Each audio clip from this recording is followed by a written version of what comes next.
नमस्कार दोस्तों, स्वागत है आपका हमारे इस हिंदू और दैनिक जागरण के न्यूज़ रिवीजन वीडियो के अंदर। रिवीजन वीडियो यानी इसके अंदर जो हमने कल जो पढ़ा है उसका हम एमसीक्यूज बेस के एक्सप्लेनेशन देखेंगे। यानी जो कल न्यूज़ थी उसके बेस के हम क्वेश्चन बनाते हैं और किसके हिसाब से उसका एक्सप्लेनेशन देखते हैं। ठीक है, तो चलिए शुरू करते हैं। और अगर आप चैनल पर नए हैं तो चैनल को सब्सक्राइब कर लीजिए। पहली जो न्यूज़ थी जो फीफा वर्ल्ड कप से जो सॉरी फीफा खेलों से संबंधित थी, इसमें क्या थे, जो अखिल भारतीय फुटबॉल महासंघ है उसके जो दखल अंदाजी के कारण जो फीफा ने जो हमारे भारतीय मेजबानी है उसको निलंबित कर दिया है। ठीक है, और ये आपत्ति किस बात पे थी? आपत्ति इस बात पे थी, जो फीफा था, जो हमारा जो अखिल भारतीय फुटबॉल महासंघ है, उसने उस संविधान के अंदर संशोधन किया था, जिसने अंदर एक समिति बनाई थी जिसको सीओए के नाम से, ठीक है, जिसके अंदर उन्होंने कहा 50% खिलाड़ी होंगे, जबकि जो फीफा कह रहा है वह इसके अंदर केवल 25% की ही मांग करता है। एक तो ये आपत्ति थी, और जो थर्ड पार्टी जो कहते हैं भाई, तो तीसरे पक्ष का जरूर बेजरूरी दखल। तो तीसरा पक्ष कौन सा हो गया? यानी खेल के अंदर जो हमारी सरकार है या जो कोर्ट है, इनको तीसरा पक्ष माना गया है। ठीक है, तो इस पे ये न्यूज़ थी, क्योंकि ये अभी पहली न्यूज़ है, तो आगे इसकी और न्यूज़ आए तो उसमें हम आगे क्वेश्चन देखेंगे। ठीक है, अगली जो न्यूज़ थी वह थी भी जो हमारे रक्षा मंत्री हैं, उन्होंने सेना को स्वदेशी उपकरण सौंपे हैं। ठीक है, जिसके अंदर हमें कौन कौन से उपकरण सौंपे हैं? तो एक तो हमने ड्रोन है, ठीक है, जो मानव रहित वो सिस्टम बोलते हैं जिसको, वो एक तो ड्रोन सेना को सौंपे हैं, और त्वरित गति से लड़ने वाले वाहन सौंपे हैं, और एंटी पर्सनल मिसाइल भी सौंपी है। ठीक है, और जो समुद्र में और नौका यानी जो झीलों में निगरानी करने के लिए नौकाओं भी सौंपी है। और एक लद्दाख के अंदर, इसके अंदर पोंगाल झील का जिक्र हुआ है, जो किसके? लद्दाख लद्दाख की है। ठीक है, उस के अंदर भी निगरानी के लिए इन्होंने एक उपकरण सौंपे हैं, जिसको लेस लैंडिंग क्राफ्ट भी कहते हैं। ठीक है, उसके बाद में इन्होंने ये इनके बारे में दे रखा है, जैसे द फ्यूचर इन्फेक्ट्री सोलेंस। ये क्या है? भी फ्यूचर इन्फेक्ट्री को 3 प्राइमरी सब सिस्टम से लैस किया जा रहा है, और ये पहला सब सिस्टम अत्याधुनिक अलास्ट राइफल है। ठीक है, इसमें प्राथमिक हथियार प्रणाली के अलावा सैनिकों को जो मल्टी मॉडल हैंड ग्रेनेड यानी हैंड ग्रेनेड भी दिया जाएगा, और दूसरा सब सिस्टम विशेष रूप से डिज़ाइन किए जाएंगे हैं, जो हेलमेट और बुलेट प्रूफ जैकेट होंगे। ठीक है, वह लोग सैनिकों को अच्छी सुरक्षा प्रदान करवाएंगे। एक इसके बाद में एंटी पर्सनल मिसाइल, यानी जिसको बोलते हैं माइंस या निपुण। ये क्या है भी? एंटी पर्सनल माइन का मतलब होता है जो ऐसे जो जो सिस्टम जो और ग्रेनाइट से मानवों की सुरक्षा करते हैं, तो उसको क्या होता है? एंटी पर्सनल माइन करते हैं। और जो एंटी टैंक माइंस होते हैं, वो कौन सी माइन होते हैं? जो टैंक को नष्ट करने के लिए होते हैं, वह थोड़ी जो भारी टैंक होते हैं उनको नष्ट करने के लिए एंटी टैंक माइंस होते हैं। ठीक है, अगला दे रखा है हैंडल थर्मल इमेजर, यानी यह उपकरण दिन रात दोनों में ही प्रतिकूल मौसम की स्थिति में सैनिकों को दुश्मन की गतिरोधियों का पता लगाने के लिए क्षमता प्रदान कराता है। ठीक है, एक दे रखा है T-19 टैंक के लिए थर्मल इमेजिंग साइट दी गई है। ठीक है, और ये क्या है भी? यह उपकरणों के वक्तबंद वाहनों को बेहतर दृश्यता प्रदान कराने के लिए वह अच्छी तरह इसको देख पाएंगे। ठीक है, आगे देखने के लिए अगला दे रखा है जो रिकॉर्डिंग सुविधा के लिए एक डाउनलिंक उपकरण भी दिया गया है। ठीक है, जो जिससे हम अच्छी से यानी अच्छी जो हेलीकॉप्टर्स होंगे या सिमों के बारे में अच्छी सी रिकॉर्डिंग कर सकेंगे। ठीक है, अगला दे रखा है, इन्होंने दिया है मिनी रिमोटल पायलट एयर सिस्टम्स दिया है। ठीक है, यह सामरिक स्तर पर भारतीय वायुसेना के वायुयानों और मानव रहित एयर जो मानव यानी जो ड्रोन्स है उनके उनके सामने आने वाली परिचालित बाधाओं को हटाने का काम करेगा। ठीक है, तो क्वेश्चन इसका क्या है? क्वेश्चन हमारा है, हाल ही में समाचारों में रहने वाला निपुण के बारे में निम्नलिखित कथनों पर विचार कीजिए। निपुण स्वदेशी रूप से डिजाइन एक विषय एंटंकर्मिक माइन है। ठीक है, तो ये हमने अभी देखा है, तो पहला कथन इसका सत्य है। दूसरा कथन क्या कहते हैं? निपुण का आकार विशाल एवं विशाल क्षेत्र की सुरक्षा प्रदान करता है। तो ये जो दूसरा कथन वह गलत हो जाता है, क्योंकि जो निपुण है वह छोटे आकार का होता है और बहुत ही कम क्षेत्र के अंदर, क्योंकि ये मानव को आघात पहुंचाने के लिए होता है, न कि पूरे एरिया को। तो मानव कितनी की जगह घेरेगा उस हिसाब से इसके अंदर जो क्षेत्र निर्धारित किया जाता है। तो पूछा गया सही कथन, तो सही कथन केवल और केवल एक है।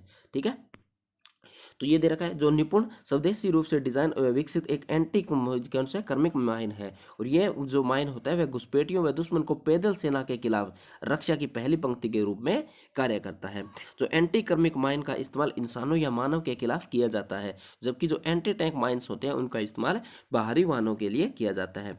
वे आकार में छोटे होते हैं और बड़ी संख्या में तैनात किए जाते हैं। ठीक है, जो ये हमने दूसरा कथन देखा था, यह माइन्स होते हैं वह सीमा पर सैनिकों को सुरक्षा प्रदान करने करने के लिए वह वर्तमान सशस्त्र ग्रहों में मौजूद जो हमारे कर्मिक जो प्रतिरोधी जो टैंक्स हैं, जो माइंस हैं, उनकी तुलना में काफ़ी ये शक्तिशाली हैं। ठीक है, अगला दे रखा है जो डिजिटल हेल्थ मिशन के बारे में। ठीक है, जो सरकार ने अभी डिजिटल हेल्थ मिशन को प्रोत्साहन के आधार पर जो धनराशि उपलब्ध यानी उपलब्ध करवाने का कहा है। ठीक है, इस पे एक क्वेश्चन आया था जो Ayushman Bharat digital health mission पे 2022 के अंदर। ठीक है, तो ये मिशन था कब, ये 2020 से 2025 के आस 2021 से 2026 तक चलेगा, जिसके अंदर क्या जो भी जो अस्पताल के जो कर्मचारी हैं उनको एक डिजिटल आईडी उपलब्ध करवाई जाएगी, और ये उसी के साथ जो नागरिक हैं उनको भी एक डिजिटल आईडी प्रदान की जाएगी। ठीक है, क्वेश्चन क्या है हमारा, आयुष्मान भारत डिजिटल मिशन के बारे में निम्नलिखित कथनों पर विचार कीजिए।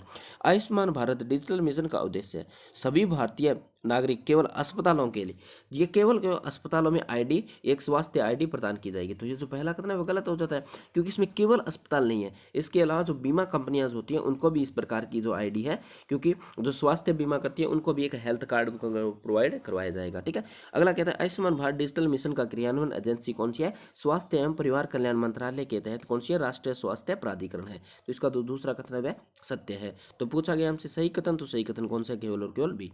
ठीक है, अगला क्या कहता है, भी पहली नज़र में जो तलाक ए हसन, जो सुप्रीम कोर्ट ने कहा जो तलाक ए हसन है उसको असंवैधानिक करार नहीं दिया जा सकता।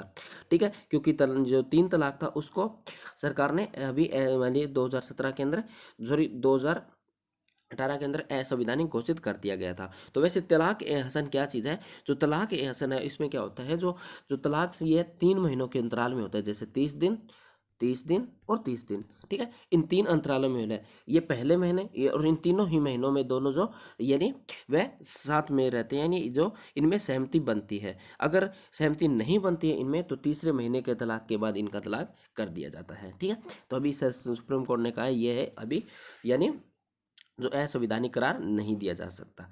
ठीक है, तो एक याचिका थी उसको खारिज कर दिया गया है। ठीक है, अगला है दो हमारे जो पूर्व प्रधानमंत्री अटल बिहारी वाजपेयी थे, उनकी जो चौथी पुण्यतिथि थी। तो ये क्या थे, 1998 से 2004 के बीच में 6 साल तक प्रधानमंत्री रहे थे, और उनका जो 2018 में इनका निधन हो गया था।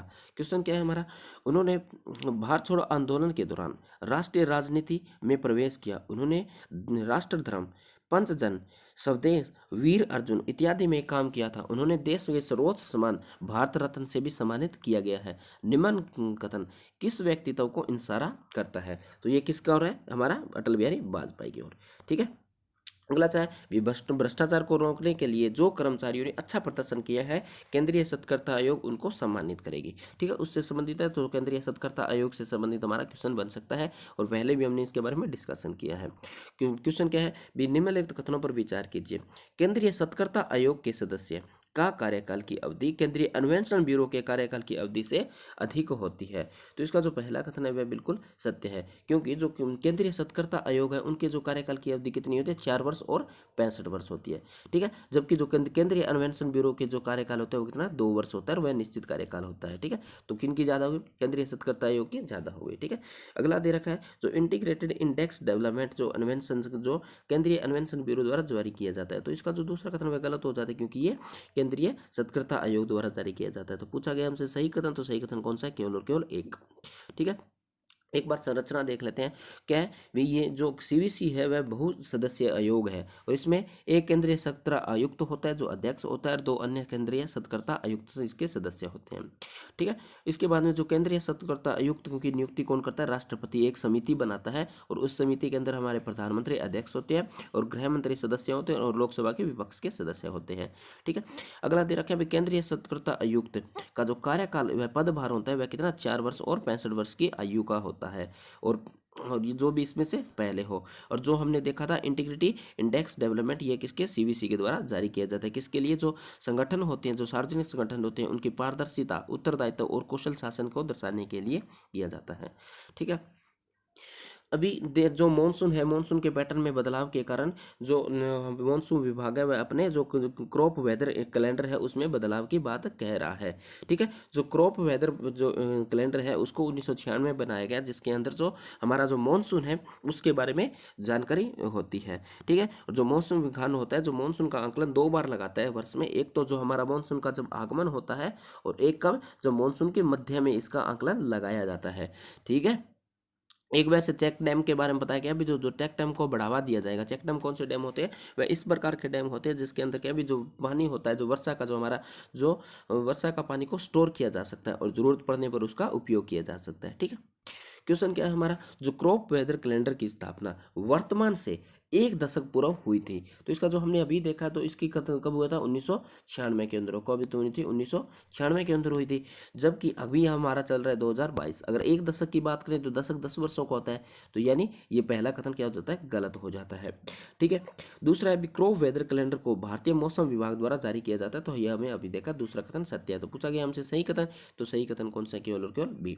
ठीक है, अगला है जो कल यानी जो 16 तारीख को बनाया गया था, कौन सा, यानी जो जो पारसियों का जो कैलेंडर है उसके हिसाब से इन्होंने अपना नव वर्ष मनाया था। ठीक है, और जो ये वैसे विश्व में कब मनाया जाता है, ये मनाया जाता है हमारा लगभग 13 सॉरी ये बनाया जाता है कब है, हमारा लगभग मार्च के महीने में। ठीक है, मार्च के महीने में कब, जब यानी जो सूर्य होता है वह भूमध्य रेखा के बिल्कुल लंबवत होता है।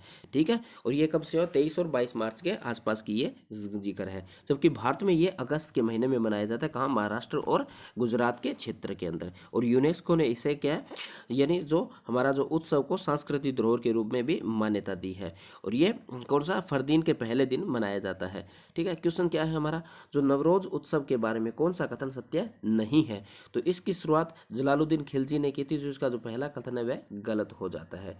ठीक है, जो इसकी जो खोज थी वह किसने की थी, ठीक है, जो इसकी खोज थी वह जलालुद्दीन मलिक शाह ने की थी।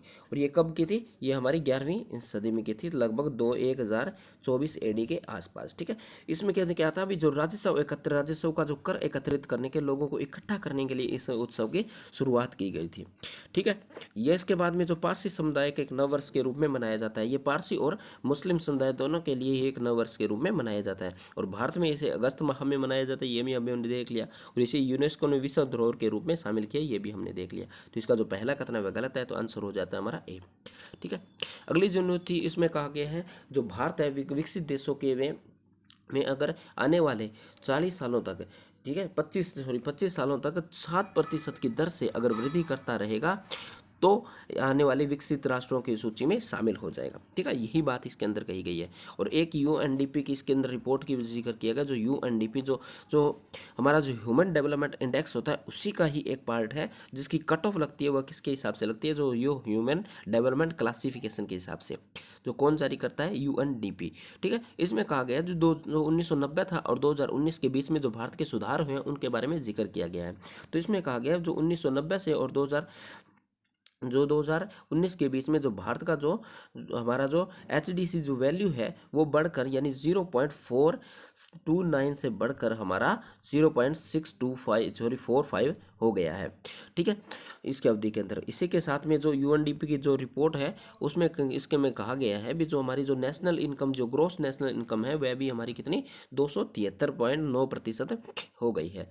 ठीक है, और जो हम देखते हैं भी, जो प्रति व्यक्ति आय है उसी के आधार पर हम ये तय करते हैं भी देश विकसित है या विकासशील है। ठीक है, इसके साथ में इसके थोड़ा सा कंपैरिजन दे रखा है हमारा, जो जबकि दे रखा है हमारा जो चीन है या जो भारत की जो सालाना जो आय है वह कितनी है हमारी, यानी $2,277.4 है। जबकि चीन की कितनी है, $12,556 है। जो अमेरिका की अगर मैं बात करूँ तो वह कितनी है, लगभग 6 यानी लगभग $70 के आसपास है। जबकि ब्रिटेन की लगभग 47,334 अरब है। ठीक है, प्रति व्यक्ति आय। अगला दे रखा जो हमारा क्वेश्चन था क्या है, वह मानव विकास वर्गीकरण रिपोर्ट किसके द्वारा जारी किया जाता है, तो ये हमें अभी देखिए किसके द्वारा, यूएनडीपी द्वारा या संयुक्त राष्ट्र विकास कार्यक्रम द्वारा। अगला पाम ऑयल के बारे में है, क्योंकि पाम ऑयल का हम काफ़ी आयात करते हैं, तो इसमें क्योंकि जो इंटरनेशनल रिलेशन से संबंधित है, इकोनॉमी से संबंधित है और हमारा एग्रीकल्चर से संबंधित है, यानी ये टॉपिक हमारा 3 सब्जेक्ट से यानी रिलेटेड है। ठीक है, तो इसमें भारत ने कहा है भी भारत आने वाले दिनों में 30% आयात की कटौती करेगा। ठीक है, उसके लिए खेती को बढ़ावा देगा, और इसी के साथ में जो हमने जो एक नेशनल ऑयल यानी पाम ऑयल मिशन की भी शुरुआत की है। ठीक है, जो नेशनल जो ऑयल मिशन है या पाम ऑयल मिशन है वह 2025-26 तक लगभग कितना 6.5 लाख हेक्टेयर पाम ऑयल की खेती करेगा, और भारतीय खाद्य तेलों की सालाना कुल खपत का हम 56% से आयात करते हैं, यानी जितनी हमारी लागत है उससे हम ज़्यादा ही आयात करते हैं। जैसे हमारा यानी यानी उसका हमने 56% से अधिक की हम आयात करते हैं, यानी कितना हम पाम ऑयल पर आयात पर निर्भर है। ठीक है, अगर इसी के दांत में देखें तो यानी ठीक है, इसके बाद में क्या भी वाले जो होता है क्या, जो हमारे जो पूर्वी राष्ट्र जो पूर्वी राज्य है उनके अंदर, जिसमें आंध्र प्रदेश है, मिजोरम है, इनके अंदर जो पाम ऑयल की खेती को बढ़ावा दिया जाएगा। ठीक है, और इसके क्वेश्चन है, चलो हम क्वेश्चन देख लेते हैं। क्वेश्चन क्या है हमारा, क्वेश्चन है भी पाम ऑयल के बारे में निम्नलिखित कथनों पर विचार कीजिए। जो पाम ऑयल का उपयोग गैर जीवाश्म ईंधन के रूप में किया जा सकता है, तो इसका जो पहला कथन है बिल्कुल सत्य है कि जो पाम ऑयल है उसका हम जो मीथेन युक्त जो ईंधन बनाते हैं उसमें इसका उपयोग किया जा सकता है। ठीक है, अगला तरह का भारत में पाम ऑयल का उत्पादन पूर्वोत्तर राज्यों में किया जाता है, तो इसका जो दूसरा कथन है वह सत्य है, यानी मुख्यतः हम देखें तो हमारा पूर्वोत्तर राज्य में पाम ऑयल की खेती होती है। तो पूछा गया सही कथन, तो दोनों ही कथन हमारे सही है, तो आंसर हो गया हमारा सी। ठीक है, अगला जो सेमीकंडक्टर से संबंधित है, यानी जो भारत है 2026 तक यानी 300 अरब डॉलर होने की उम्मीद है जो सेमीकंडक्टर है, क्योंकि सेमीकंडक्टर काफ़ी न्यूज़ में है। एक तो चीन और ताइवान का जो विवाद चल रहा था उसके पक्ष में भी ये काफ़ी चर्चा में था। तो इसी प्रकार से जो अभी जो भारत के अंदर भी इसका अभी आयात होने यानी जो निवेश होने की बात कही गई है। ठीक है, जिसमें महाराष्ट्र, कर्नाटक और तमिलनाडु में जो सेमीकंडक्टर के जो मैन्युफैक्चरिंग हब लगाए जाएंगे। ठीक है, तो इसमें जो होता क्या है, सेमीकंडक्टर कुछ नहीं, ये एक सिलिकॉन की एक चिप होती है। ठीक है, इस प्रकार से। ठीक है, सिलिकॉन की चिप होती है, जो क्या कहते हैं, जो विद्युत होता है उसको सुचालक और कुचालक दोनों ही होती है, जो यह जो हमारा जो डेटा होता है इसको ट्रांसमिशन करने के अंदर काम आती है। और ये किसके अंदर उपयोग होती है, मुख्यतः ये हमारी जो कार्स होती हैं, मोबाइल्स होते हैं, या जो हमारे लैपटॉप्स होते हैं, उन सभी के अंदर जो जितने भी इलेक्ट्रॉनिक उपकरण होते हैं जो हमारे एआई या जो हमारे इंटरनेट ऑफ यानी जो इंटरनेट जो हम बोलते हैं इंटेलिजेंस के ऊपर काम करते हैं, या जो सोच समझ के काम करने की क्षमता रखते हैं, तो वह क्या उनसे जिसके अंदर चिप का उपयोग होता है। ठीक है, सोच समझ का मतलब ये नहीं है भी वैसे ही मानव की तरह, मगर ऐसा है भी जो विवेकपूर्ण काम करते हैं थोड़ा। ठीक है, यानी जिसको हम निर्देश दे सकते हैं, उस निर्देश के आधार पर स्वचालित रूप में जैसे सेंसर्स लगे होते हैं उस हिसाब से। ठीक है, तो क्वेश्चन हमारा क्या है भी जो अर्धचालक के बारे में निम्नलिखित कथनों पर विचार कीजिए। अर्धचालक मुख्यतः सिलिकॉन और जर्मेनियम से का उपयोग किया जाता है, तो इसका जो पहला कथन है बिल्कुल सही है, क्योंकि जो सिलिकॉन और जर्मेनियम का इसके अंदर उपयोग किया जाता है। भारत द्वारा इलेक्ट्रॉन और सूचना प्रौद्योगिकी के अंदर इंडिया सेमीकंडक्टर मिशन की शुरुआत की गई है, तो इसका दूसरा कथन भी सत्य है। तीसरा है विश्व में 60% अर्धचालक का उपयोग ताइवान के द्वारा किया जाता है, तो इसका जो तीसरा कथन भी है वह सत्य है। तो पूछा गया सही कथन, तो तीनों ही कथन सही है, बस इसके बारे में यही दे रखा है। अगला क्या देगा, जो चीन का जो जासूसी पोत है वह हम्बनटोटा पर बंदरगाह पे गलत पहुंच गया है। ये क्या था, ये जो श्रीलंका का एक जो जहाज है, एक पोर्ट है हम्बनटोटा, जिसके अंदर जो चीन का जो युआंग फाइन जो बंदरगाह है उस पर उन्होंने दिन को इसको अनुमति देती है, जबकि कुछ दिनों पहले भारत के दबाव के कारण इसने इसको अनुमति नहीं दी थी, मगर फिर भी चाइना के प्रेशर के कारण अभी इसको अनुमति दे दी गई है। मगर श्रीलंका ने कहा है भी इसका जो उपयोग आप किसी प्रकार की जासूसी या शोध के लिए नहीं कर सकते हैं। ठीक है, और यह भी हमें पता है भी श्रीलंका ने 2007 के अंदर, ठीक है, जो हम्बनटोटा को 2017 के अंदर हम्बनटोटा को चीन को 99 वर्ष के लिए लीज पर दे दिया था। ठीक है, क्योंकि वह इसका जो ऋण था वह नहीं चुका पाया। अगला है महिलाओं को मातृत्व अवकाश से वंचित नहीं किया जा सकता। ठीक है, तो ये सुप्रीम कोर्ट ने कहा है भी जो 2 से कम जीवित बच्चे हैं उनको जो महिलाएं जो कर्मचारी महिलाएं हैं उनको अवकाश से वंचित नहीं कर सकते हैं। ठीक है, क्वेश्चन क्या है भी प्रधानमंत्री मातृत्व वंदना योजना के बारे में निम्नलिखित तथ्यों पर विचार कीजिए। प्रधानमंत्री मातृत्व वंदना योजना महिला एवं बाल विकास मंत्रालय के क्रियान्वयन आयोजन है, तो इसका जो पहला कथन है बिल्कुल सत्य है। दूसरा कथन क्या कहता है, यह प्रत्येक गर्भवती महिला को पोषण हेतु प्रत्यक्ष लाभ हस्तांतरण करवाता है। ठीक है, तो इसका दूसरा कथन गलत हो जाता है, क्योंकि प्रत्येक महिला को नहीं है, ये उन्हीं महिलाओं को है जो सार्वजनिक रूप से या कोई बड़ी नौकरियों के अंदर, बड़ी जॉब के अंदर कार्यरत नहीं है, उनको ये उपलब्ध करवाएगी। ठीक है, जबकि जो सार्वजनिक रूप से जो ए ग्रेड या कोई और वैकेंसी के अंदर यानी जॉब कर रहे हैं, तो उनको ये सेवा नहीं उपलब्ध करवाई जाएगी। ठीक है, तो पूछा गया हमसे सही कथन, तो सही कथन कौन सा है? केवल और केवल एक। ठीक है, एक ये था जो दैनिक जागरण के आजकल के अंत आता है, जिसके अंदर ये इंपॉर्टेंट पर्सनैलिटी के बारे में हमसे पूछा जाता है, तो ये कौन से? अमृतलाल नागर थे, जिनका जन्म 1916 के अंदर था, क्योंकि उन्होंने 13 वर्ष की आयु में साइमन कमीशन के खिलाफ एक कविता लिखी थी, तो जो जिसके कारण ये इम्पोर्टेंट हो जाते हैं। उन्हीं के अलावा उन्होंने 1935 पर जो 35 था, उसमें प्रथम संग्रहण जो वाटिका का प्रकाशन किया था, और उनका उपन्यास था सेठ, वाक्यमल, महाकाल, बंधु और समुद्र, और अमृत और विष। ठीक है, और 23 फरवरी जो 1990 को इनका निधन हो गया था। ठीक है, तो क्योंकि यूपीएससी ऐसे क्वेश्चन बना सकती है। ठीक है, तो आज के लिए इतना ही, मिलते हैं नेक्स्ट वीडियो के अंदर।